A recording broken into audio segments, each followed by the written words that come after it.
Sagittaire, bonjour à toutes et bonjour à tous. J'espère que tout le monde va bien.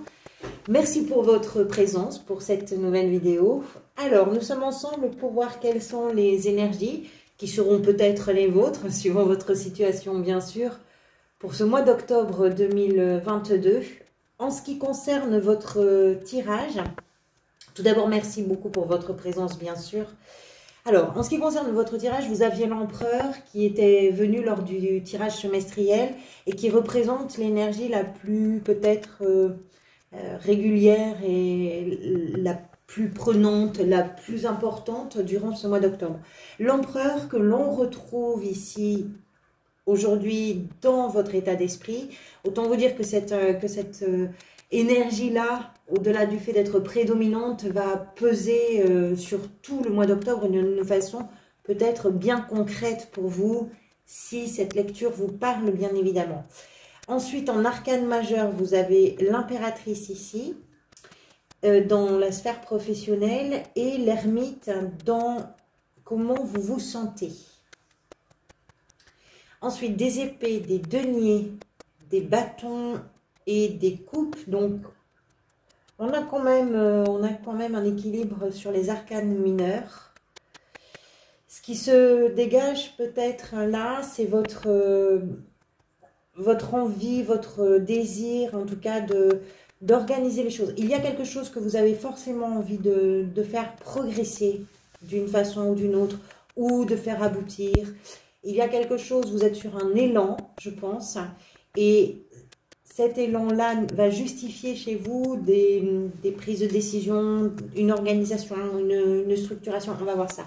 On va commencer justement par cette énergie-là qui est celle de l'empereur. Alors, l'empereur représente le patriarche, l'autorité. C'est vraiment un symbole de pouvoir, d'autorité, avec quelque chose, une attitude un petit peu souvent qualifiée de froide.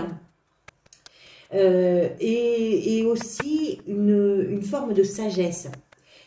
L'empereur, ce n'est pas un personnage jeune. Ça veut dire quoi pour vous? Quel que soit votre âge, la question n'est pas là. Mais ça veut dire que c'est quelqu'un d'expérience. C'est-à-dire que tout ce qui va peut-être se mettre en place pour vous sur ce mois d'octobre va être initié, va progresser par rapport à votre expérience des situations. Vous avez une forme de pouvoir et beaucoup d'autorité. Que vous soyez un homme ou une femme, je vous disais, il représente un principe masculin, un principe yang, c'est-à-dire un patriarche. Mais peu importe que vous soyez un homme ou une femme, on parle vraiment d'une énergie de quelqu'un qui veut assurer une forme de sécurité pour sa famille, qui veut décider de ce qui est bon pour lui ou elle est bon pour ses proches, décider également de ce que peut-être vous avez envie de transmettre aux plus jeunes, si vous êtes concerné par ça, que ce soit en termes de connaissances, en termes d'expérience, en termes de patrimoine, peu importe. Et on est sur une figure d'organisation, de structuration et puis de stabilité selon certaines règles. Ces règles pour vous, elles sont peut-être nécessaires, mais elles sont sans doute importantes parce qu'il est possible que ce soit vous qui les ayez créées d'une façon ou d'une autre. Donc, cette forme d'autorité, de méthode aussi, il y a beaucoup de méthodologie. Hein. Vous faites les choses avec rigueur, avec concentration, avec détermination et vous avancez avec un désir fort de « on va remettre un petit peu d'ordre, on va… » voilà. Il y a peut-être aussi un besoin de reconnaissance dans un statut social, peut-être professionnel, peut-être familial, je ne sais pas. Il y a peut-être ce besoin-là aussi. On est sur une ascension vers une position de pouvoir, que ce soit d'une façon générale pour vous, que ce soit dans un domaine particulier, professionnel, sentimental, je ne sais pas. Et puis, c'est peut-être aussi une carte qui vous renvoie d'une façon ou d'une autre, peut-être à vos propres difficultés vis-à-vis de l'autorité. Peu importe elle peut être parentale, elle peut être hiérarchique, elle peut être maritale, je ne sais pas. Il y a peut-être aussi ces notions-là à intégrer, c'est possible. Alors, cet empereur, on vient d'en parler largement, hein, on le retrouve ici dans votre état d'esprit. Avec le fils d'épée qui correspond au cavalier d'épée dans ce jeu. Je pense que vous avez une façon de dominer. C'est le terme qui me vient, mais je me méfie un petit peu de ce terme-là parce que ce que je veux dire dans le fait de dominer quelque chose, de dominer une pensée, de dominer une action, c'est dans le sens où vous êtes en observateur ou en observatrice d'une situation depuis un point de recul suffisamment éloigné pour vous permettre d'avoir une vision globale. Quand on a des décisions à prendre, quand on a à s'organiser ou à structurer quelque chose dans sa vie, il y a tout intérêt à prendre un petit peu de recul pour pouvoir considérer la situation, la relation, l'événement, peu importe quoi, l'activité, dans son ensemble. Cette forme de prise de recul, de domination, comme on l'a vu, s'accompagne d'un pouvoir, un pouvoir d'autorité, etc. Alors, je dirais l'un des défauts de l'empereur, c'est que dans sa rigueur, il a quelque chose d'extrêmement rigide. Parfois, ça peut manquer un petit peu de souplesse, un petit peu de... Voilà. Donc, bon, c'est peut-être quelque chose pour vous à tenir à l'œil pour pas non plus paraître trop rigoureux ou rigoureuse dans votre façon d'établir les choses dans ce mois d'octobre. Le cavalier d'épée nous indique que vous allez aller au bout de je ne sais pas quoi. Les épées sont associées à la communication, à l'analyse des situations. On est dans un passage à l'action. Les cavaliers sont toujours dans une action. Quel que soit le cavalier. Hein. Et puis, selon le cavalier, ça peut être lent ou ça peut être rapide. Le cavalier d'épée est un personnage qui fonce, qui va très vite, qui est capable de défendre ses causes, qui est capable de donner son opinion, qui est vraiment orienté vers un objectif précis et qui, pour atteindre cet objectif, ne va pas se laisser déstabiliser de quelque façon que ce soit. C'est un jusqu'au boutiste. Un ou une, vous comprenez l'idée. Donc, dans votre souci ou préoccupation ou désir d'organisation, de structuration, on va arranger les choses, on va positionner, on va faire les choses bien. Il y a l'idée que vous partez à toute allure et que vous irez au bout. Même s'il faut parfois dire des choses qui peuvent être reçues plus ou moins bien parce qu'on est avec un cavalier, c'est-à-dire qu'il y a peut-être aussi une maîtrise de la communication qui n'est pas totalement acquise.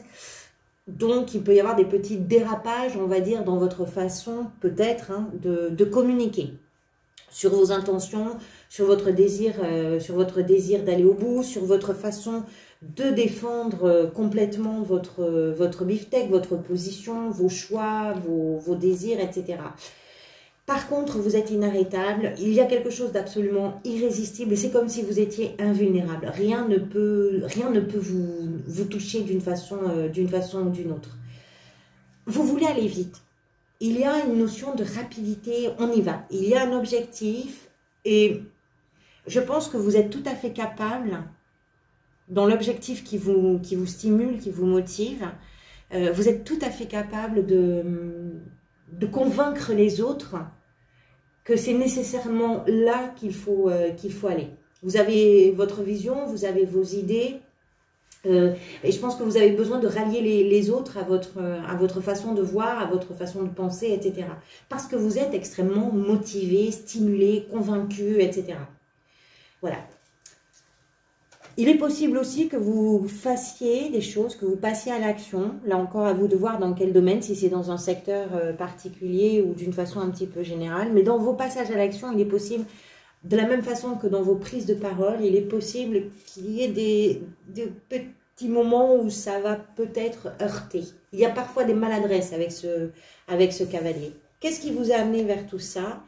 La 5 de denier nous parle de vos craintes et de ce qui a pu vous faire peur par rapport à des manques possibles. C'est-à-dire la peur de ne pas avoir d'argent, la peur de peut-être de ne plus avoir de maison ou de toit, la peur de ne pas être reconnu ou aimé par vos amis, par un milieu familial, par un groupe, par des personnes, etc. Et je pense que vous êtes déterminé par rapport à ces peurs à maintenant prendre les choses en main et puis vous organiser en fonction de ce que vous avez véritablement envie de réaliser, concrètement envie de faire. Vous êtes dans des choses précises, concrètes, factuelles. Voilà, là, vous ne vous laissez pas déborder par vos peurs. Mais il a fallu les traverser. Et c'est peut-être aussi parce que vous avez dû les traverser et su les traverser, qu'aujourd'hui vous êtes capable d'avoir ce moteur et ce désir très fort d'avancer, d'aller vite, d'y aller, d'aller au bout, de convaincre, voilà. C'est quelque chose qui ne vous a pas arrêté, ces peurs-là, ces inquiétudes-là qui vous ont peut-être, sont probablement même rongées, parce qu'on parle des peurs avec la 5 de denier. Alors les deniers sont rattachés à tout ce qui est matériel, tout ce qui est financier, le travail, voilà. Mais ça peut aussi représenter ce qui a de la valeur d'une façon beaucoup plus large et générale. Donc, ce qui est important pour vous, ça peut être effectivement la reconnaissance, ça peut être effectivement l'amour, ça peut être effectivement l'amitié, ça peut être, vous comprenez, donc à vous de voir par rapport, bien sûr, à ce que vous vivez et à votre réalité, quelles sont ces peurs. Ces peurs-là, je pense, sont par le dépassement que vous avez su faire, sont devenues finalement peut-être d'une façon ou d'une autre un petit peu le socle de votre détermination, de votre force et de votre façon aussi de vouloir imposer quelque chose, que ce soit à vous-même ou que ce soit dans des décisions que vous allez prendre, voilà, professionnellement, sentimentalement, je ne sais pas.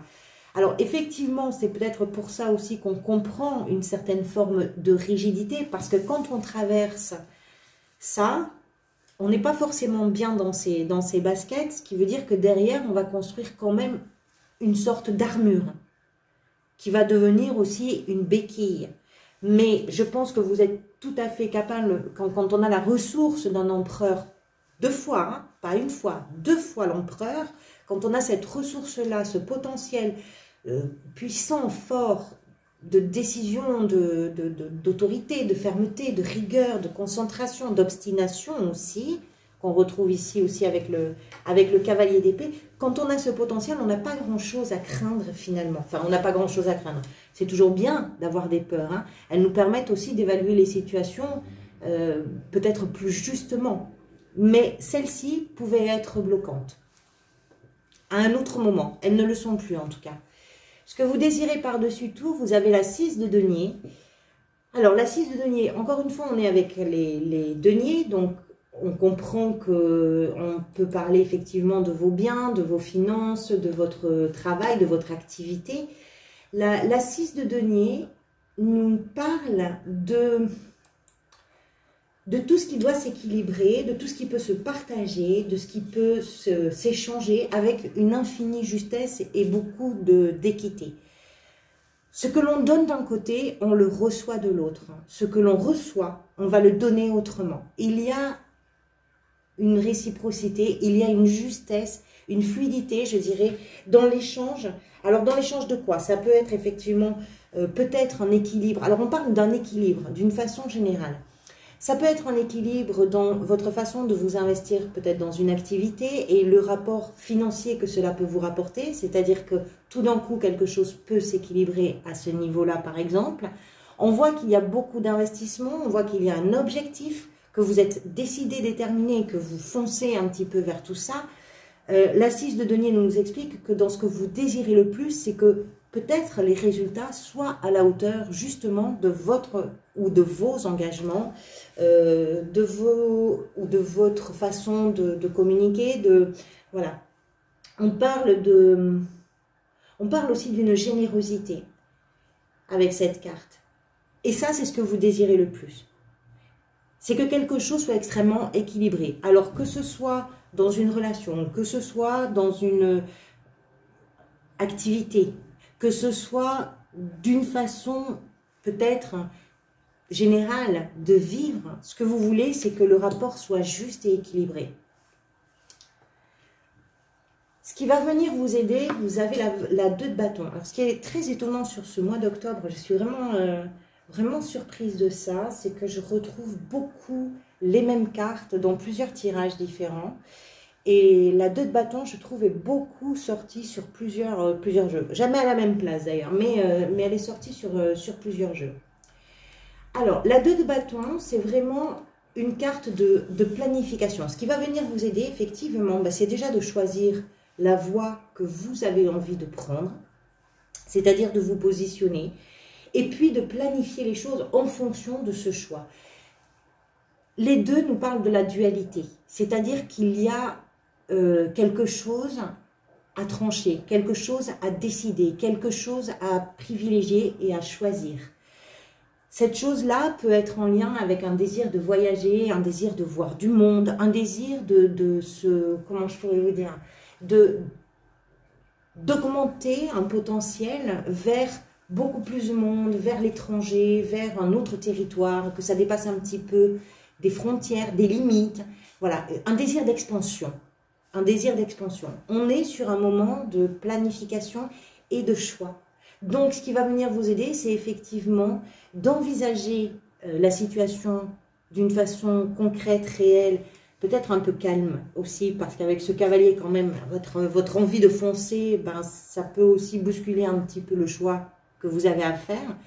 Donc, ce qui va venir vous aider, c'est quand même de faire ce choix. Et puis, ce choix-là va être bien pour vous, parce que c'est peut-être quelque chose, effectivement, qui va vous permettre une expansion, qui va vous permettre un déploiement vers quelque chose d'autre que vous ne connaissez pas forcément. On parle parfois de l'étranger, de l'inconnu, de tout ça avec les bâtons, d'un déménagement. Il peut être question de choisir un changement de cadre de vie, de maison. On voit ici qu'il y a eu des peurs. Les peurs peuvent aussi concerner ce choix-là. Hein. Les peurs, ça peut être ça, c'est qu'on a peur de quitter un endroit, on a peur de quitter une situation, on a peut-être peur, vous avez peut-être eu peur d'une nouvelle façon de vous projeter professionnellement, sentimentalement, familialement, géographiquement, je ne sais pas. Ce qui vient vous aider, c'est ça, c'est d'être dans ce moment du choix, parce que ça vous permet de voir beaucoup plus loin. Votre défi, la 8 d'épée. Je pense que votre défi, là, c'est de ne pas vous laisser rattraper par ce qui a pu, à certains moments, vous immobiliser. Ces peurs-là ont créé à l'intérieur de vous, hein, dans votre tête, hein, les épées, c'est le mental, ont créé une fausse image, une fausse idée, ou des fausses images, des fausses idées. C'est-à-dire que vous vous êtes piégé, tout seul ou toute seule, dans l'idée que vous n'étiez peut-être pas suffisamment déterminé, suffisamment motivé, suffisamment bien, suffisamment à certains moments, pas là sur le mois d'octobre. Mais vous avez gardé les séquelles de cette prison mentale, de ces pièges intellectuels qui ne sont finalement que des, comment je pourrais vous dire, que des cabrioles un petit peu, hein, qu'on fait parce qu'à certains moments, comme on n'a pas vraiment atteint les objectifs qu'on s'était fixés, on a tendance à se dévaloriser. Une fois qu'on s'est dévalorisé, on n'a plus tendance qu'à se considérer que par ce filtre dévalorisant. Et du coup, c'est quelque chose qui finit par se scléroser et qui finit par, non pas se paralyser, mais qui finit effectivement par laisser des séquelles, d'une façon ou d'une autre. Et nous sommes tous logés à la même enseigne. Quand on n'arrive pas à faire quelque chose, quand on n'arrive pas à se décider, et là, il peut y avoir pour vous, dans la situation, puisque on voit que vous avez quand même un choix à faire, il peut y avoir pour vous dans la situation quelque chose qui peut être déstabilisant et qui peut réveiller ces peurs. Et ces peurs-là vont réveiller aussi l'idée que vous n'êtes pas, que vous n'êtes pas encore le papillon qui a les ailes déployées. Pour l'instant, vous n'êtes qu'une petite chrysalide. Or, c'est faux. Ça, c'est dans la tête. Ce qui est concret, réel, c'est l'énergie de l'empereur, c'est votre détermination, c'est votre désir, c'est votre force de volonté, c'est votre capacité à réaliser les choses, à construire, à les améliorer, à les faire avancer. Ça, c'est réel. Ça, c'est dans la tête. C'est pour ça que c'est un défi pour vous, parce qu'il va falloir à un moment donné tordre un petit peu le cou à tout ça, surtout sur des moments où cette dévalorisation, peut-être, cette façon de vous voir comme ci ou comme ça, pas suffisamment, peut-être pas assez, peut-être un peu trop, peut-être au-dessus, en dessous, je ne sais pas. Cet auto-sabotage, finalement, intellectuel, à un moment donné, il va falloir soit le dépasser, soit tordre le cou à tout ça. C'est un défi pour vous. Parce que vous pouvez, malgré toute la force de l'empereur, peut-être vous sentir vulnérable. Et rien de tel quand on est un petit peu vulnérable pour que ces idées-là, ces peurs, ces craintes, c'est « ah oui, mais non, je ne suis pas, non, je ne vais pas y arriver », etc. Tout ça va ressurgir. Mais je pense que ce n'est pas un grand défi pour vous. Vous avez tellement des cartes. 2 fois l'empereur, c'est quand même fort. Je pense que c'est surtout ça qui est prenant pour vous. Il y a un mouvement qui s'opère et je pense que c'est ça qui va gagner. Mais il n'empêche qu'à des moments, vous devrez peut-être faire taire un petit peu cette voie-là. Dans la sphère professionnelle, vous avez l'impératrice. L'impératrice, c'est une carte particulièrement positive dans tout ce qui est artistique, dans tout ce qui est création d'entreprise, dans tout ce qui est projet. Voilà. C'est une carte très positive. On est sur une énergie féconde, fertile, créative, bouillonnante d'idées, bouillonnante d'envie, bouillonnante de... Voilà, il y a un désir très fort de porter quelque chose, de porter une idée, de porter son projet. Et dans ce projet-là, dans cette activité, peut-être dans votre... comme je vous dis, on est vraiment sur une création de quelque chose.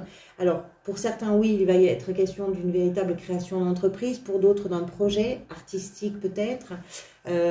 Ou en tout cas, en lien avec une curiosité, une inspiration...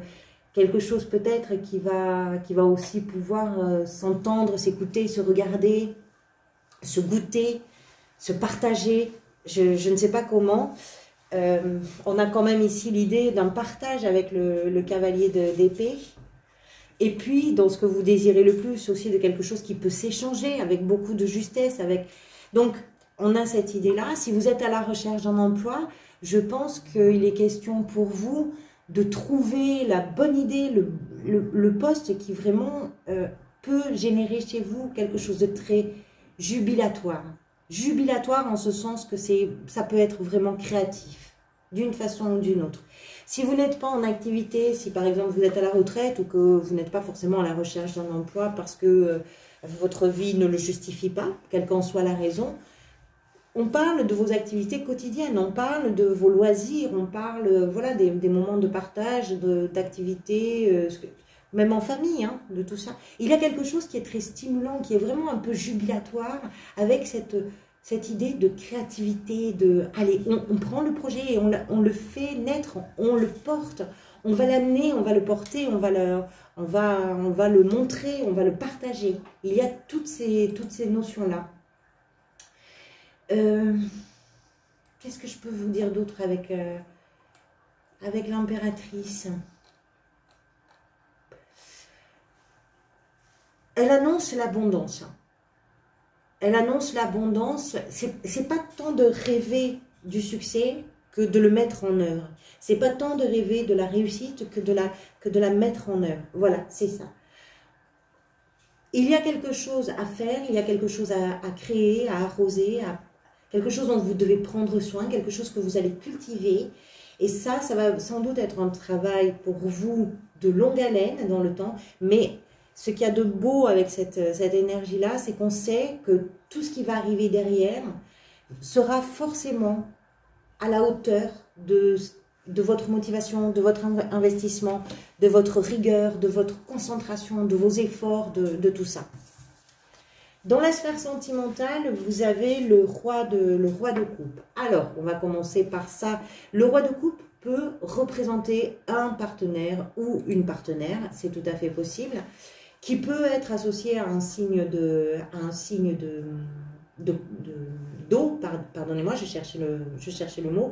Donc, ça peut être quelqu'un du signe du Cancer, du Scorpion ou des Poissons. C'est tout à fait possible.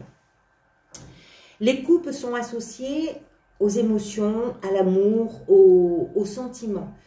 On est en présence d'un roi. Ça veut dire quoi? Un roi ou reine, peu importe, hein, le partenaire, si c'est un ou une partenaire, peu importe. Hein.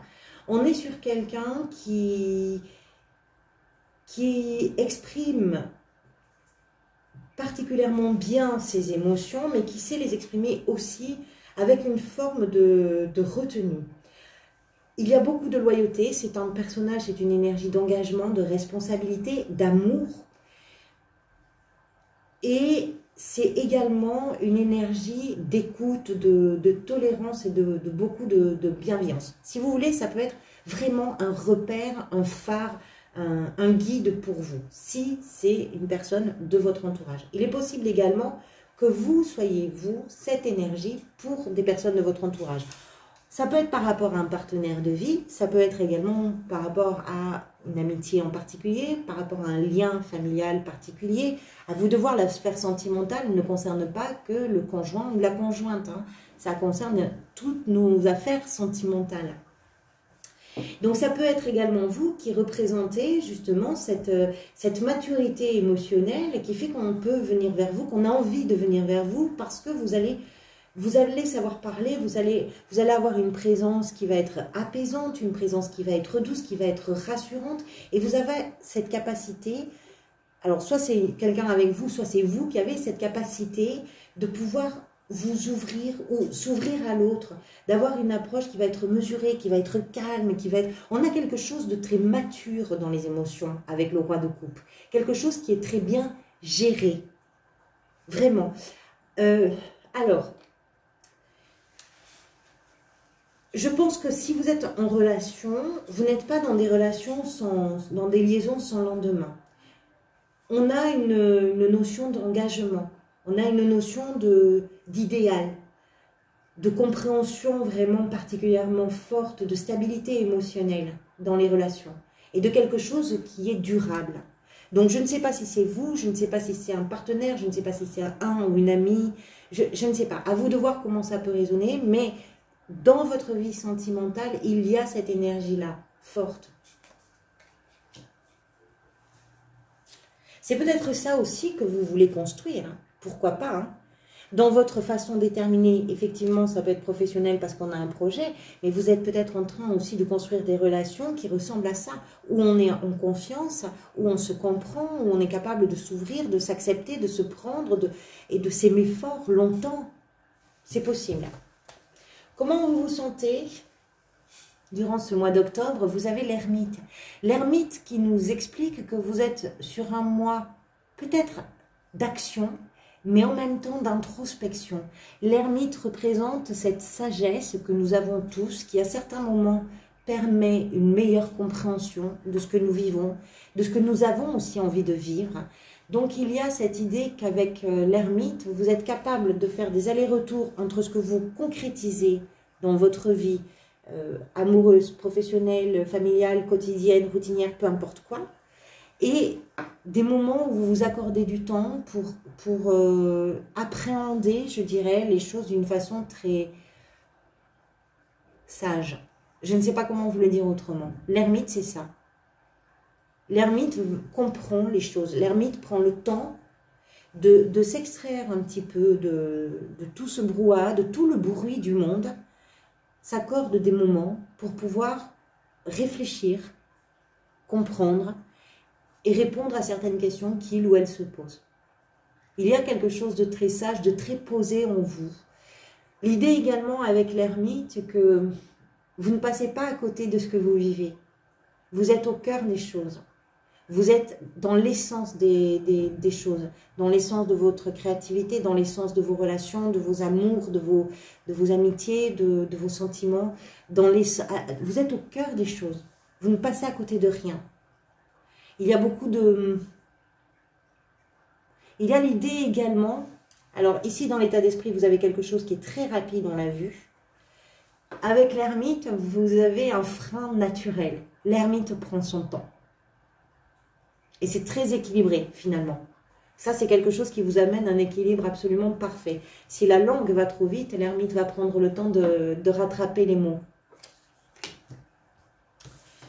La fin du mois, vous allez vers la fille d'épée qui correspond au valet d'épée. Alors, le valet d'épée, alors déjà le valet, comme tous les valets, nous parle de quelque chose un petit peu jeune, quelque chose qui n'est pas abouti, qui est en train d'émerger. Souvent, on parle d'une réflexion intense, d'une grande curiosité. Ce valet-là, il a une sorte d'ébullition, là aussi, mentale. Il a besoin de communiquer, de parler beaucoup, d'échanger, de comprendre, de se former. Voilà. Il y a beaucoup de curiosité, il y a beaucoup d'ouverture d'esprit, il a besoin de faire les choses. Alors, lui, c'est pareil, il peut y avoir une idée de maladresse par moment, mais parce que vous êtes à la recherche de quelque chose. Vous êtes en train de créer peut-être quelque chose, par exemple, dans la sphère professionnelle, c'est possible. Vous avez besoin de communiquer sur ces choses-là et parfois, la communication, elle n'est pas vraiment à l'endroit précis où elle sera d'ici, ne serait-ce que d'ici un an, par exemple.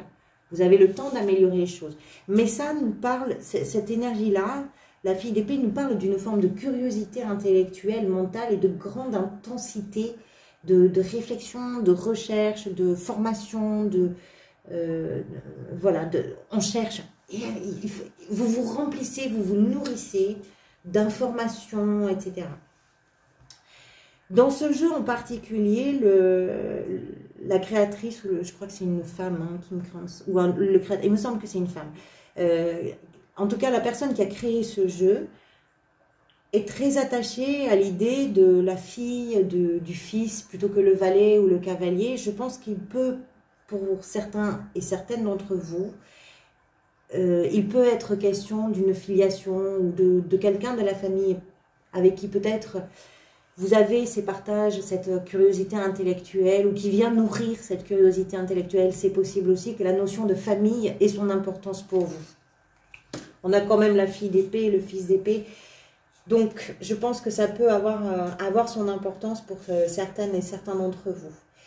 Voilà Sagittaire, amis Sagittaire, pour cette vidéo. Je tiens à vous remercier vraiment du fond du cœur pour vos engagements. Vous savez qu'ils sont importants pour moi. Donc vraiment, merci pour vos likes, merci pour vos commentaires, merci pour vos abonnements. Je vous retrouverai bientôt pour une prochaine vidéo. En attendant, surtout, prenez soin de vous. Et puis, merci pour votre présence et votre bienveillance. À très bientôt.